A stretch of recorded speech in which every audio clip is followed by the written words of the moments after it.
AITA for wanting to take my 4-day-old baby away from her dad without saying anything to him, like leave when he's sleeping, throw away because my husband has access to my main. He doesn't follow this subreddit. I don't know if I'm thinking clearly. Please help. I just gave birth 4 days ago to a beautiful baby girl. I'm 29, my husband is 30. Right after we were discharged and got home, 3 nights ago, my husband got a phone call from his father and next thing I know, my husband is losing it. He's on the phone for like 45 minutes, just flipping out, crying, snotting, yelling. I'm trying to figure out what's wrong and he's ignoring me. He goes and gets himself a 6-pack. He finally opens up to me about what's going on. Apparently his brother, I think 27, I've only met him twice because he lives with their dad out of state, just got arrested for kidnapping, photos of minor children and having sexual relations with a young girl a week ago. He wouldn't tell me how old she was. Kept dodging the question. He's been a mess since then. He has barely held our daughter and when he does, Hess just crying. He's not helping me at all. He's just completely shut down. I'm trying to be understanding but I don't know the depth of what's actually happening at this point because he's not really communicating with me. Well, his mom showed up here at 8 a.m. this morning and woke us all up. He apparently invited her here to talk about what they're going to do. I kind of snapped at one point because I'm asking what's going on and they are straight up ignoring me. So I snapped and said, will someone tell me what the fuck is going on right now? And like, his mom brought up the article of the arrest and it says minor girl aged 12 to 13. She was 12 when it started and is 13 now. So I just kind of clam up because I'm in shock I think. Well, him and his mom start talking about getting this guy a good lawyer because apparently there was evidence, in text/IM, showing that they were actively in a relationship and she knew what she was doing. They start searching for lawyers right then and there and they start making phone calls to get quotes. Well, my husband just spoke to some lawyer for a free quote and gave the rundown on the situation to this guy and he blamed the girl, basically. Yeah, it's fucked up because this girl knew what she was fucking doing so she's just as much to blame here, if not more. I immediately felt sick to my stomach and just went to the bedroom with our daughter and kind of hid out, I guess. But him and his mom just came in here and asked me if I would pay for the lawyer. Apparently the guy he was just on the phone with quoted him $12,000. I have $26,000 in fun money, no real purpose but I've been saving over the past year. They also said he will need to be bonded out. I guess he was seen this morning at 9 a.m., which is why Mill came over today, and his bond is $10,000.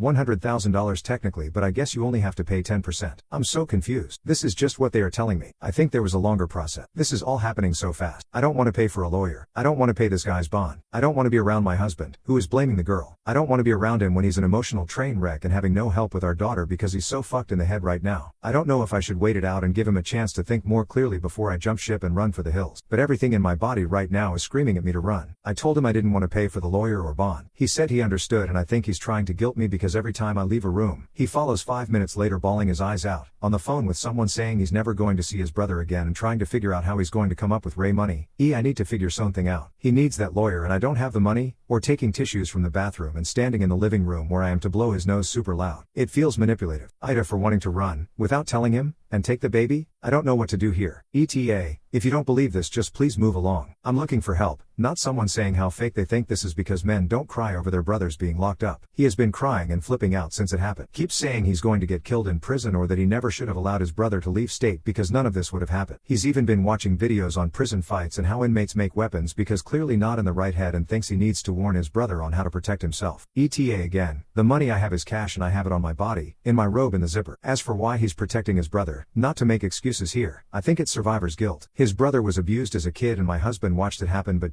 couldn't, stop it. So now everything that happens with his brother and he is overwhelmed with guilt and blaming himself for why his brother is so fucked up. It's I couldn't save him then but I can save him how mentality. My mom, dad and brother are on their way. Thank you guys.